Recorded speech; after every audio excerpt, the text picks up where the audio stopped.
क्या कहते हैं एंगल रोटेटेड बाय टाइम, ठीक है। उसके लिए हम एक थीटा बाय टी लेते थे, उसको लिखते थे 2 पाई बाय कैपिटल टी भी लिखते थे एंगुलर वेलोसिटी को। फिर हमने सीखा था एंगुलर एक्सेलरेशन, जिसका फॉर्मूला था एंगल कवर्ड बाय टाइम, ठीक है। एंगल कवर्ड बाय टाइम, तो sorry angular velocity by time, ठीक है। इसी को हम लोग बेसिक बेसिक जो कैलकुलस में जो हम लिखते थे ऐसा, omega equal to d theta by d t and alpha equal to d omega by d t, ठीक है। ये हमने सीखा था बेसिक बेसिक चीजें। फिर हमने सीखी थी कि वहां पे एक्सेलरेशन दो तरह के थे, एक था centripetal acceleration v square by r, और एक था टेंजेंशियल एक्सेलरेशन जो कि था dv by dt। Centripetal acceleration क्या करता था, it rotated the body, it made the body move in the circular path, made the body move in circular path। और ये क्या करता था, it increased, it changes the speed of the body, ठीक है। ये दो तरह के एक्सेलरेशन थे, एक था एसी और एक था एटी, एक से स्पीड बढ़ती थी, एक से डायरेक्शन चेंज होता था, ठीक है। हम लोग आगे इस टॉपिक को थोड़ा सा डिस्कस करते हैं।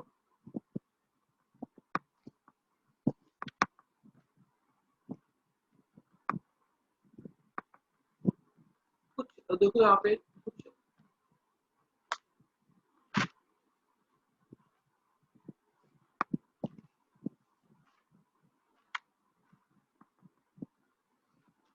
कुछ कुछ बातें होती है रिलेटेड, ठीक है, जो हमारे सर्कुलर मोशन से, ठीक है, जो कि हम यहाँ पे देखते हैं। अभी मैंने जैसे बोला कि सर्कुलर मोशन जो होता है, क्या वो हमेशा सिर्फ सर्कुलर पाथ के लिए होता है कि और भी किसी के लिए हो सकता है, ठीक है। तो आंसर है, याद रखना है कि सर्कुलर मोशन 90% केसेज में हमेशा सर्कुलर पाथ के लिए होता है, जैसा मैंने बताया था। ये स्ट्रेट लाइन के लिए भी सर्कुलर मोशन हो सकता है। अब सोचो कि स्ट्रेट लाइन के लिए कैसे सर्कुलर मोशन हो सकता है। जैसे देखो, मान लो एक आदमी जो यहाँ खड़ा हुआ है, ठीक है, और एक पर्सन है यहाँ पे ए, उसको देख रहा है, ठीक है। ये आदमी जो है ना, ये जा रहा है स्ट्रेट लाइन में, ठीक है। तो ये क्या बोलेगा, ए की ये आदमी बी कैसा जा रहा है, तो आंसर बी जा रहा है स्ट्रेट लाइन, ठीक है। दिख भी रहा है उसको स्ट्रेट लाइन में जाते हुए, सीधा जाते हुए दिख रहा है। अब यहाँ पे क्या होता है, सी एक आदमी खड़ा हो जाता है यहाँ पे आकर के, ठीक है। जैसे वो सी खड़ा हो जाता है ना, सी देखता है बी को, तो बी पहले यहाँ पर दिखता है उसको। उसके बाद क्या होता है, फिर वो बी यहाँ पहुंच जाता है, ठीक है। फिर से वो देखता है सी बी को, इधर आ गया। फिर से वो देखता है बी यहाँ पे आ गया। फिर से सी उसको देखता है, तो उसको इधर दिखेगा।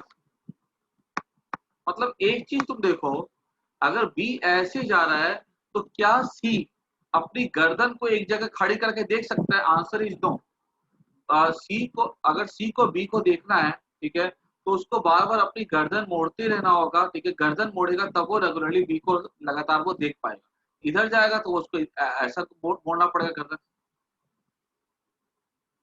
इधर जाएगा तो ऐसा मोड़ना पड़ेगा। तो तुम्हें नहीं लगता है कि यहाँ पर बी जो है भले स्ट्रेट लाइन में मूव कर रहा हो, लेकिन अगर सी उसको देखेगा, तो सी उसके लिए पहले एंगल ये था, फिर एंगल ये हो गया, फिर एंगल ये हो गया, फिर एंगल ये हो गया। तो क्या जो बी जो सी जो बी को ऑब्जर्व कर रहा है, तो क्या सी के अकॉर्डिंग बी के पास एंगुलर वेलोसिटी है? तो आंसर है। तो क्या ये सर्कुलर मोशन टाइप का नहीं हुआ, एंगुलर मोशन टाइप का नहीं हुआ? ये भी सर्कुलर मोशन में ही आता, ठीक है। याद रखना कि ऐसे भी सवाल होते हैं जिसपे बॉडी मूव करता है स्ट्रेट लाइन में, लेकिन सामने वाले के लिए उसका लिए एंगुलर चीजें हो सकती है, सर्कुलर पाथ हो सकता है। आई बात सबको समझ में आई है ना? ठीक है। अच्छा, उसके बाद अगर तुमसे इसमें पूछा जाएगा कि मेरे को बताओ इस तरह के क्वेश्चन में, रिटर्न करो, ठीक है। उसके बाद देखो, आगे तुम लोगों से पूछा गया कि मैंने तुम लोगों को बताया था कि ये जो वेक्टर्स होते हैं ना, ठीक है, एंगुलर क्वांटिटी के जो वेक्टर्स होते हैं वो कैसे थे? वेयर एक्सियल वेक्टर, एक ऐसे वेक्टर्स थे, देवर एक्सियल वेक्टर्स। ठीक है, क्यों एक्सियल वेक्टर्स थे? बिकॉज इनका जो डायरेक्शन होता है ना, ठीक है, मैंने बताया था कि हम कैसा लेते थे, कर्ल रूल से लेते थे। बॉडी अगर ऐसे रोटेट कर रही है तो जिधर भी बॉडी रोटेट करी उधर फिंगर्स को कर्ल करो, और हमें थंब क्या देगा, थंब हमें देगा वहां पे एंगुलर वेलोसिटी का या एंगुलर एक्सेलरेशन का डायरेक्शन देता था। ठीक है, उसके बाद तुमने कुछ बेसिक बातें और सीखी थी कि अगर कोई बॉडी मूव करता है सर्कुलर पाथ पे तो उसका डिस्प्लेसमेंट क्या होता है, 0, लेकिन उसका एंगुलर डिस्प्लेसमेंट क्या हो जाता है, तो आंसर 2 पाई रेडियन। याद रखना इस चीज को। ठीक है, फुल सर्कल में घूमने पे डिस्प्लेसमेंट 0 होता है लीनियर वाला, लेकिन जो एंगुलर डिस्प्लेसमेंट होता है ना उसकी वैल्यू कितनी हो जाती है, 2 पाई रेडियन हो जाती है। ठीक है, उसके बाद देखो, अब जरा एक सवाल तुम लोग को मुझे सोच करके देना है, खुद से सोच के बताओ। एक बॉडी जो है मूव करी इस तरह से, ठीक है, एक आदमी यहाँ पे खड़ा हुआ है ए पर, तो बताओ कि जैसे बी मूव करेगा स्ट्रेट लाइन पे, तो बी की जो एंगुलर वेलोसिटी है, बी का ओमेगा, ठीक है, बी का ओमेगा मतलब एंगुलर वेलोसिटी फॉर ए क्या होगा, बढ़ेगा, घटेगा, सेम रहेगा, ठीक है, या कुछ कह नहीं सकते, या घटेगा फिर बढ़ेगा? बता दो जल्दी से, सोचो, 2 मिनट सोचो इसके ऊपर। नहीं आया 2 मिनट, हाँ चैट बॉक्स में बात।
हाँ बताया आंसर, सब कोई बोलो। एक जन में आंसर डी दिया यार। देखो, बी जा रहा है तो पूछा जाएगा, ओके बाकी लोग भी बोलो।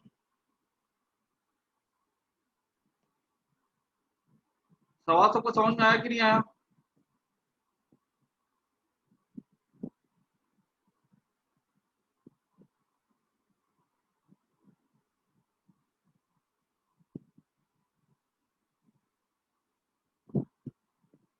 देखो, ए यहाँ पे खड़ा हुआ है, बी ऐसे ही जाता है।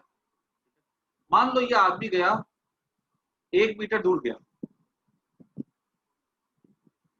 अब देखो तो वेलोसिटी कैसी दिखी, ऐसी दिखी ना। कितना दूर गया, 1 मीटर। अब 1 मीटर और दूर गया, ठीक है, अब यहां पर देखो तो ये एंगल यहाँ पे इतना बना, इसकी आदमी बी की रफ्तार, बी की स्पीड तो हमेशा सेम ही रहती है ना। अब वो 1 मीटर और आगे गया, अब यहाँ पर जो एंगल जो क्रिएट हुआ वो इतना हुआ। तुम्हें क्या लग रहा है, ये एंगल लगातार घट रहा है कि बढ़ रहा है? देखो तो ये एंगल पहले इतना था, फिर ये एंगल इतना हो गया। हर 1 सेकेंड में अगर ये इक्वल डिस्टेंस जा रहा है अभी, देखो तो ये एंगल घट रहा है कि बढ़ रहा है?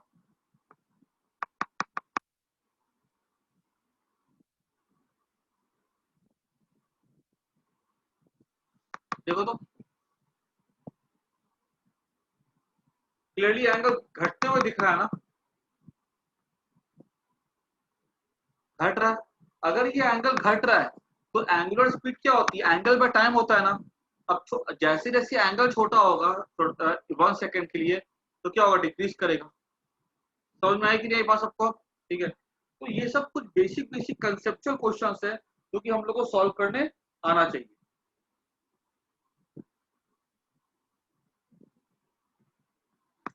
उसके बाद अब यहाँ पर देखो, हमने लास्ट क्लास में क्या सीखा था कि एंगुलर वेलोसिटी v क्या था, ओमेगा आर था, ठीक है। इसमें कुछ कुछ बातें देखो कि यहाँ पर जो वेलोसिटी होती है, ठीक है, उसको हम लोग देखना, जो स्टैंडर्ड किताबें होती है ना,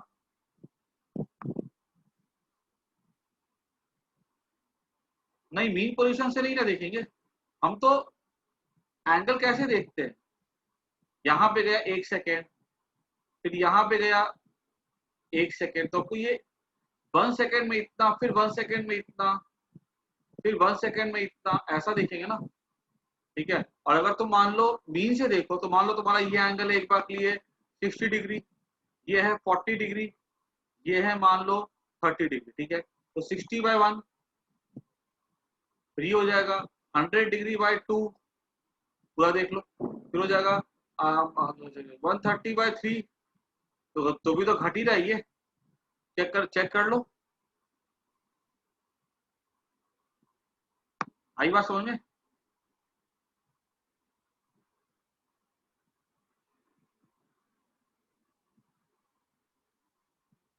ये अच्छा, मैं क्या बता रहा था तुम लोग को अभी, वी वेक्टर जो होता है ना, ये होता है omega vector cross r vector, ठीक है। जो देखिए देखो, हम लोग को स्टैंडर्ड तरीके में जो हम लोग पढ़ते हैं ना, हमारा v equal to omega r से काम हो जाता है, लेकिन अगर प्रॉपर देखा जाए ना, तो v equal to omega R होता है। जरा सा इसको इसको थोड़ा सा समझने की कोशिश करो।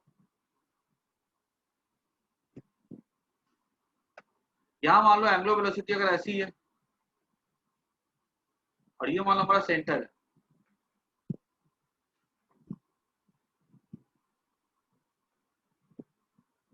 ये आर वेक्टर है, ठीक है। अब यहाँ पे वेलोसिटी कैसी होगी, टेंजेंशियल हो जाएगी ऐसे, ठीक है। हमसे पूछा जाएगा कि हमारी एंगुलर वेलोसिटी कैसी है, तो एंगुलर वेलोसिटी हमने देखा था कि जिधर बॉडी घूमेगा उसके परपेंडिकुलर हो जाती है इक्वल रूल से।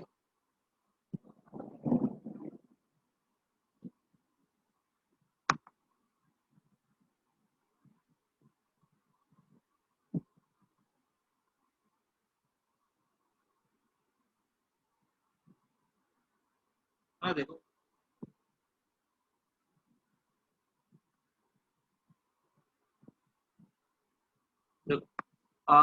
बॉडी घूम रहा है ऐसे, तो एंगुलर वेलोसिटी कैसी रहेगी, ऊपर की तरफ जाएगी ना, ऐसी रहेगी, ऊपर की तरफ जाएगी। अब हमसे पूछा जाएगा यहाँ पे कि ये वाला फॉर्मूला कैसे वैलिड है, जरा देखो तो। एंगुलर वेलोसिटी किधर, ऊपर की तरफ, ठीक है। और आर वेक्टर किधर है, आर वेक्टर तो ऐसा है हमारा, रेडियस कैसा होता है, बाहर की तरफ होता है ना, ये आर वेक्टर है। ओमेगा ऊपर है, ऊपर है, ठीक है। तो देखो हम अगर ऊपर से ओमेगा क्रॉस आर करें, ठीक है, ओमेगा कैसा है, ओमेगा ऊपर की तरफ है ना, ठीक है। और हमारा आर कैसा है, आर हमारा इधर है, तो हम क्या करते हैं, टर्न करते हैं, ऐसे करते हैं, ऊपर से लेकर नीचे की तरफ आते हैं, मतलब ये देखो, ऊपर क्या हमारा ओमेगा है, जो ओमेगा हमेशा परपेंडिकुलर टू प्लेन होता है, ओमेगा ऊपर है, आर नीचे है, तो हमने ऐसा किया, देखो वेलोसिटी ऐसे गई कि नहीं गई, देखो तो। हम याद है हम ए क्रॉस बी का डायरेक्शन कैसे देखते थे, ए की तरफ रखते थे पाम को, ठीक है, और बी की तरफ टर्न करते थे हम, ठीक है। तो यहाँ पे ओमेगा किधर, ऊपर की तरफ है, आर वेक्टर नीचे की तरफ, आर वेक्टर जा रहा है बाहर की तरफ, तो आर की तरफ मोड़ा हमने, और ये हमारा वेलोसिटी अंदर की ऐसे गया, ठीक है। ये हमारा वेलोसिटी हो गया, ठीक है। ये फॉर्मूला जो है ना, तुम अगर स्टैंडर्ड किताबें उठा करके देखोगे ना, ठीक है, वहां पे तुमको लिखा हुआ मिलेगा, ठीक है, कि लीनियर वेलोसिटी क्या होती है, it is the product of the angular velocity as well as the radius vector, ठीक है। सबको ये बात क्लियर अच्छे से होनी चाहिए, ठीक है। उसके बाद देखो, कुछ कुछ इस पे कैसे अच्छे अच्छे सवाल आते जरा देखो, कुछ बेसिक बेसिक लेवल के क्वेश्चन हम लोग देख लेते हैं। जैसे कि मान लो अगर तुमसे बोला जाएगा कि एक पार्टिकल है जो कि मूव कर रहा है,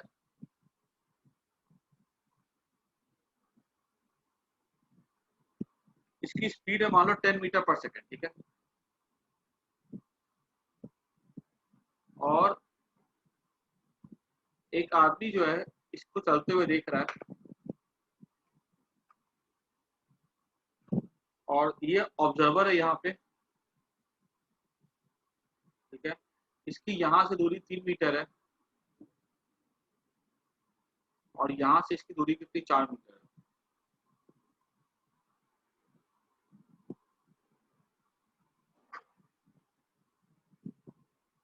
ठीक है, और इसकी स्पीड यहाँ पे 10 मीटर पर second,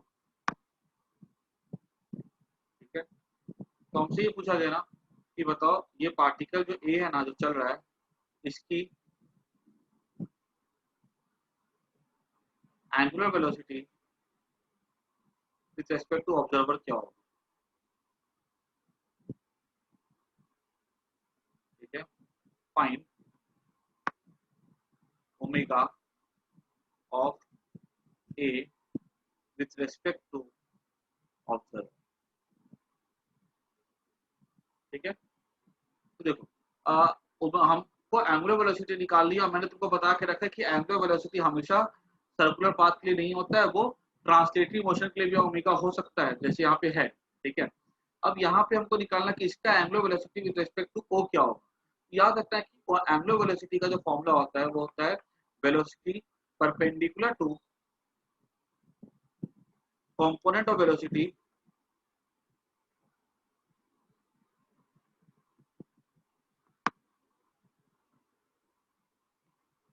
component of velocity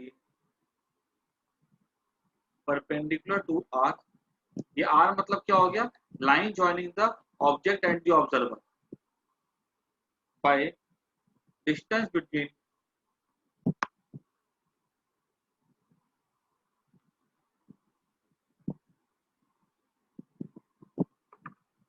observer and object, ठीक है। और r क्या है यहाँ पे, r is line joining object and observer, ठीक है। ये हालांकि थोड़ा सा एंट्रेंस में चला जाता है मैं जो करवा रहा हूँ, ठीक है, लेकिन मैं इसके छोटे से कंसेप्ट देके खत्म कर दूंगा मैं, ठीक है, अपने इसको एंट्रेंस वाले में डिस्कस करेंगे। तो यहाँ पर देखो अगर वेलोसिटी 10 मीटर पर सेकंड से बॉडी इधर जा रही है, हमसे पूछा जाएगा कि बताओ इसकी angular velocity with respect to O क्या हो। तो क्या हमारा फॉर्मूला क्या कहता है कि एंगुलर वेलोसिटी निकालने का तरीका क्या होता है कि जो भी लाइन ज्वाइन करेगी ऑब्जर्वर को और ऑब्जेक्ट, ठीक है, उसको ज्वाइन कर दो, यहाँ ज्वाइंट है, और ये जो वेलोसिटी है इसका कंपोनेंट निकालो परपेंडिकुलर टू आर। अगर मैंने परपेंडिकुलर टू अगर आर निकाला, ये ऐसा हो जाएगा ना, ये एंगल की अगर मैं बात करूं, ये एंगल मेरा हो जाएगा tan थीटा, थीटा कितना हो जाएगा 37 डिग्री, ठीक है ना, कोई दिक्कत समझने में। tan थीटा होता है 3/4, ठीक है, 3/4 मतलब 37 डिग्री, ये 37 डिग्री, ये 90 हो जाएगा, ठीक है। और ये वाला एंगल कितना हो जाएगा हमारा, ये एंगल हमारा 53 डिग्री हो जाएगा, देखो तो 90 180 मैंने दोनों का सम कर दो। अब देखो तो ये 10 है, what is the component of velocity perpendicular to R, इस यहाँ पे परपेंडिकुलर ड्रॉ करो, इस पे निकालो वेलोसिटी का कंपोनेंट, ये वेलोसिटी जैसे 10 cos 53 डिग्री, 10 इंटू cos 53 कितना हो जाता है 3/5, that is 6 मीटर पर second. Therefore, omega equals to component of velocity perpendicular to r, that is 6 by distance. What is the distance r? देखो तो पाइथागोरस थ्योरम से डिस्टेंस कितना हो जाएगा, ठीक है, ये 4 है ये 3 है, ठीक है, शुरुआत में 90 डिग्री था ऐसे यहाँ पे, तो ये 5 हो जाएगा ना, 6/5 हो जाएगा रेडियन पर सेकंड। सबको समझ में आई कि नहीं ये बात। हमेशा कैसे निकालते हैं एंगुलर वेलोसिटी, जिधर भी वेलोसिटी है, ठीक है, जो भी आर वेक्टर है जो कि लाइन ज्वाइनिंग ऑब्जेक्ट है जो ऑब्जर्वर है उसके ऊपर ड्रॉ करो परपेंडिकुलर, वेलोसिटी का कंपोनेंट उसके परपेंडिकुलर के अलोंग निकालो, ठीक है, और तुम्हें क्या मिल जाएगा उससे एंगुलर वेलोसिटी मिल जाएगी, ठीक है। एक सम देखो और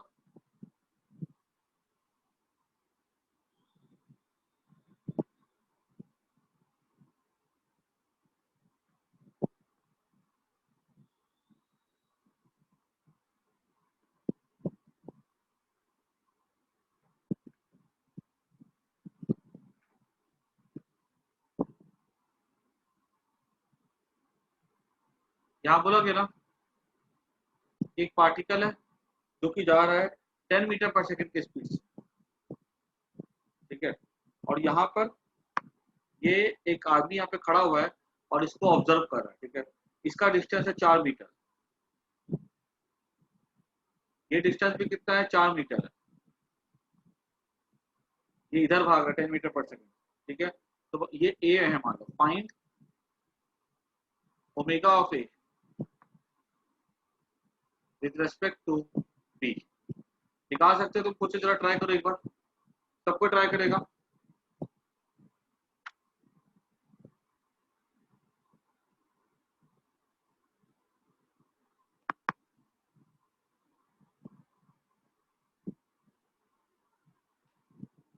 मैंने क्या बोला अभी, एंगुलर वेलोसिटी का formula, velocity along the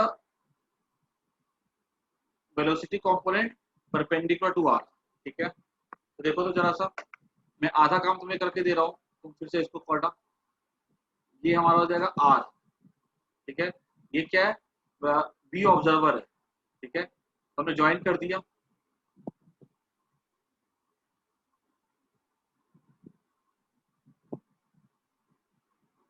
perpendicular to are है ना ये।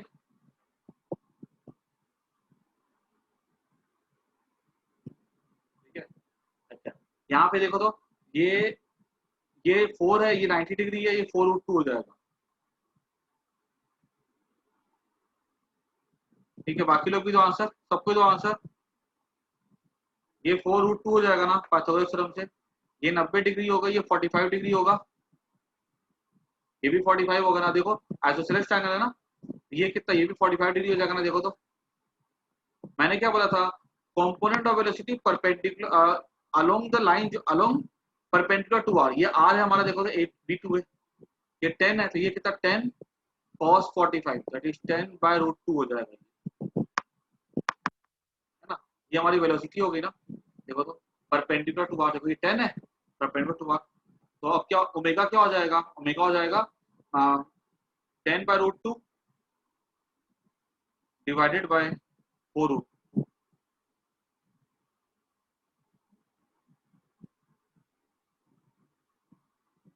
कितना हो जाएगा ये, √2 10/8 बाई पर।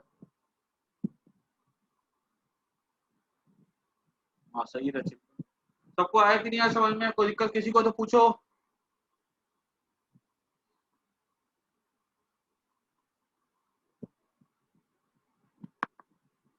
अरे हाँ ना बोला करो तुम लोग यार, मेरे को समझ में नहीं आता, किसको समझ में आ रहा है, किसको समझ में नहीं आ रहा है। हाँ सर, यस सर, क्लियर। ठीक है ना।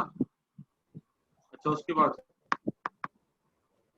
बाकी लोग भी जो बैठे सबको हाँ ना बोला करो यार। अच्छा उसके बाद देखो, इसका एक सवाल ले लो, छोटा सा, मतलब रिलेटिव वेलोसिटी टाइप का, ठीक है। मतलब मान लो अगर बोला गया ऐसा, इसके बाद ना मैं ये इस टॉपिक के क्वेश्चंस पे इंटरेस्ट पे डिस्कस करूंगा, ठीक है। एक बोला गया ना कि एक आदमी, यहाँ पे क्या हो रहा है कि एक कोई बॉडी नीचे गिर रहा है, ठीक है। और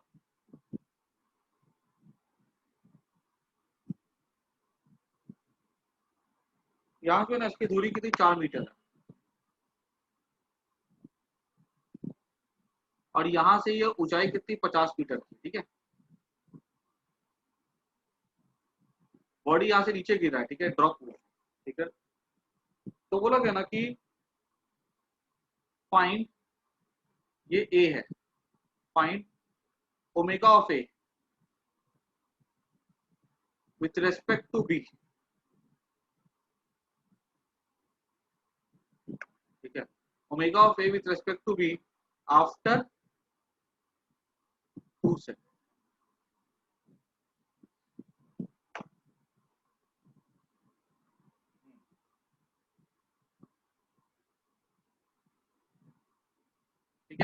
find the omega of A, body को ड्रॉप किया गया यहाँ से, body drop from a height, ठीक है, ए को क्या किया गया, ए इज ड्रॉप, ए की ऊंचाई कितनी है सरफेस से 50 मीटर की है, तो बताओ ए का एंगुलर वेलोसिटी बी के रेस्पेक्ट में कितना होगा 2 सेकंड बाद, ठीक है, आफ्टर 2 सेकंड। तो तुम सवाल में देखा जाए तो कुछ खास नहीं है, ठीक है, 2 सेकंड बाद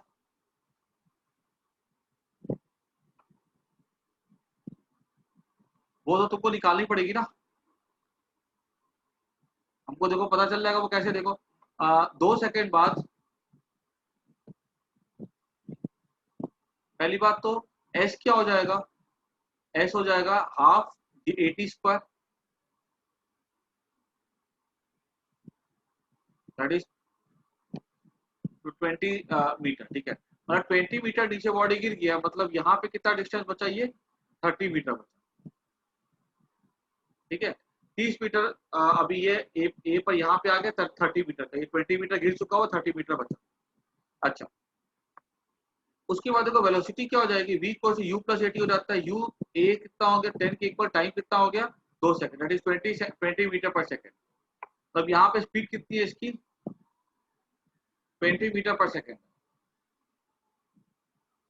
ठीक है। अब हमने क्या किया, इसको ज्वाइन कर दिया इसके साथ, ठीक है, तब ज्वाइन किया हमने इसको साथ, ठीक है, तो हम क्या देखेंगे यहाँ सर पे, ये v कैसे निकाला? वो फॉर्मूला होता है ना v equal to u plus AT, हाँ सर। ठीक है ना, तो अब यहाँ पे मीटर पर सेकंड, 20 मीटर पर सेकंड, अब यहाँ पर देखो ये हमारा कितना 30 मीटर है और ये हमारा कितना है 40 मीटर है, ठीक है, इसको 4 मीटर नहीं लेगा, इसको 40 मीटर ले लेता हूँ, ज्यादा इजी है, 40 मीटर, ठीक है, 40 मीटर दूर है वो, ठीक है, उससे क्या हमारा कैलकुलेशन थोड़ा इजी रहेगा, तो ये 40 मीटर है मान लो, अब हमको ये पता है ये आदमी रेस्ट में, ठीक है, अच्छा ये 30 ये 40, तो ये 20 से कितना हो जाएगा 50 मीटर हो जाएगा ना पाइथागोरस थ्योरम से, तो रूट ओवर 30 का स्क्वायर 40 का स्क्वायर। अब हमको क्या पता है कि जब भी हमको निकालने बोला जाएगा एंगुलर वेलोसिटी, तो हम क्या करते थे, आर वेक्टर के ड्रॉ करते थे अलोंग परपेंडिकुलर, किसी को यहाँ तक समझने में किसी भी तरह की तकलीफ तो पूछो, ठीक है, हमको क्या करना है, हमको ओमेगा निकालने के लिए हमको क्या निकालना होता है, B along perpendicular to R by R, यही था ना फॉर्मूला हमारा, बी, अब देखो तो वेलोसिटी कितनी है यहाँ पे 20 मीटर पर सेकंड है, ठीक है, ये 90 है, ये एंगल हम क्लियरली बोल सकते हैं थीटा है, तो मैं बोल सकता हूँ tan थीटा इक्वल्स टू 40/30, ये थीटा कितना हो जाएगा मेरा, ये हो जाएगा 4/3, थीटा कितना हो जाएगा तो 53 डिग्री, ये हमारा थीटा हो गया 53 डिग्री, ठीक है, और ये हमारा एंगल कितना 90 है, तो 53 ये कितना 37 डिग्री हो जाएगा ना। अच्छा देखो तो ये कितना 20 था यहाँ पे नीचे में, तो 20 इंटू कॉस 37, कॉस 37 कितना होता है 4/5, दैट इज 16 मीटर पर सेकंड। सबको समझ में आया कि नहीं आया कि एंगल कैसे निकालना है, और हमको क्या करना है वेलोसिटी का कंपोनेंट उस लाइन के लोग लेना है जो कि आर वेक्टर के परपेंडिकुलर है, याद रखना है ये कंसेप्ट को नहीं भूलना, इस पे सवाल आते हैं, ठीक है, तुम्हारे बोर्ड पे तो नहीं आएंगे लेकिन एंट्रेंस में आएंगे ये, ठीक है। तो अब यहाँ पे हमने क्या लिख दिया, ये हो जाएगा हमारा 16 बाय, अब ये आर कितना है 50 है ना, तो कितना हो जाएगा ये 2 8 16, निकाल लो उसको तुम, जीरो ऊपर नीचे तो 3.2, क्लियर हो गया सबको,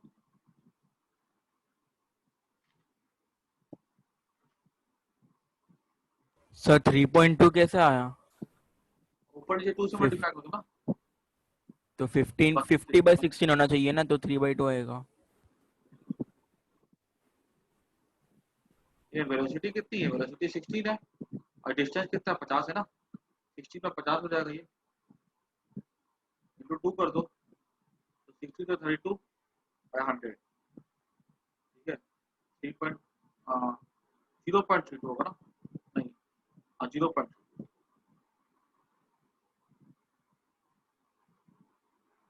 ठीक है ना, क्लियर हो गया सबको ये हमने कुछ एक्स्ट्रा पॉइंट भी सीखा हमने थोड़ा अपने कंसेप्ट को क्लियर करने के लिए कि जो तुमको ये समझ में आ गया कि एंगुलर वेलोसिटी कैसे निकालते हैं, ठीक है, और एंगुलर वेलोसिटी के अब देखो तुम्हारे एग्जाम में पता और कैसे सवाल आ सकते हैं। तुम्हारे एग्जाम में ऐसे सवाल आ सकते हैं जो तुम किए हुए हो, ठीक है, तुमको कहीं पे इसको तकलीफ क्यों की करने में। जैसे कि तुमको बोल देगा कि बताओ theta equal to theta vary कर रहा है टी स्क्वायर प्लस टी, ठीक है, find omega at D equal to 1 second. तो हम क्या ले सकते हैं, ओमेगा हो जाएगा D theta by D T हो जाएगा ना, डी टी स्क्वायर का हो जाएगा 2t और टी का हो जाएगा 1, ठीक है, at T equal to 1 second omega हो जाएगा 2 + 1 दैट इज 3 रेडियन पर सेकेंड। ये ऐसे एग्जाम में क्वेश्चन आते हैं, ठीक है, तो हमको घबराने की जरूरत नहीं है। हमने जो जो सीख किया था लीनियर चीज में वही हम उसको वही फॉर्मूला यूज करके हम अप्लाई कर सकते हैं, निकाल सकते हैं। तुमसे आगे पूछा जा सकता है कि बोलो कि कहीं पे एंगुलर वेलोसिटी जो है वो दी जा रही है हमको टी स्क्वायर या टी प्लस 1, ठीक है, एंगुलर वेलोसिटी क्या टाइम के साथ वेरी करें T plus 1, find angle rotated in time 0 to 2 second. ये तो वही बात हो गई, हमको वेलोसिटी दिया गया as a function of time, बोलेगा डिस्प्लेसमेंट निकालो। डिस्प्लेसमेंट का फॉर्मूला क्या था, वी डी टी था ना, देखो याद करो तो सेम चीज यहाँ पे थीटा क्या हो जाएगा ओमेगा डी टी, और यहाँ पे लिख सकता हूँ मैं ओमेगा कितना टी प्लस 1 है, कब से कब तक 0 से लेकर 2 तक, ये हमारा हो जाएगा 0 से टी डी टी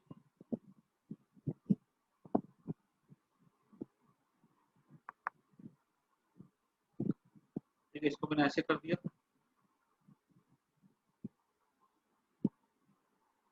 ये क्या हो जाएगा मेरा टी डी टी का क्या हो जाएगा इंटीग्रेशन,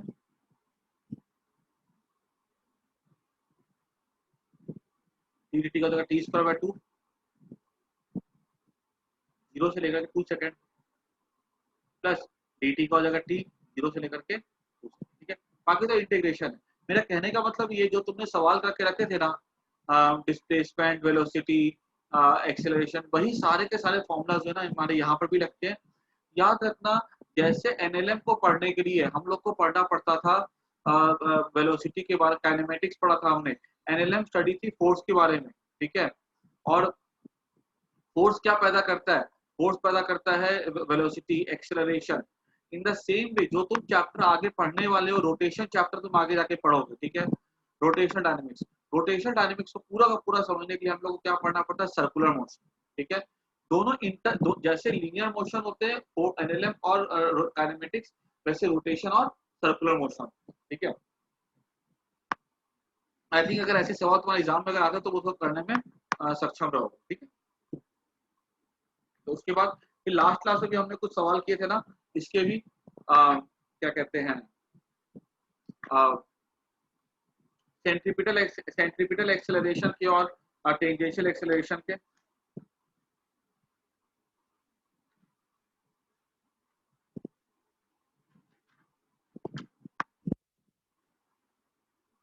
आगे देखो अब हम लोग पढ़ने जा रहे हैं, नेक्स्ट टॉपिक हमारा होगा सेंट्रीपिटल फोर्स, ठीक है। मैं क्लास एंड कर रहा हूँ, फिर से ज्वाइन करो ना।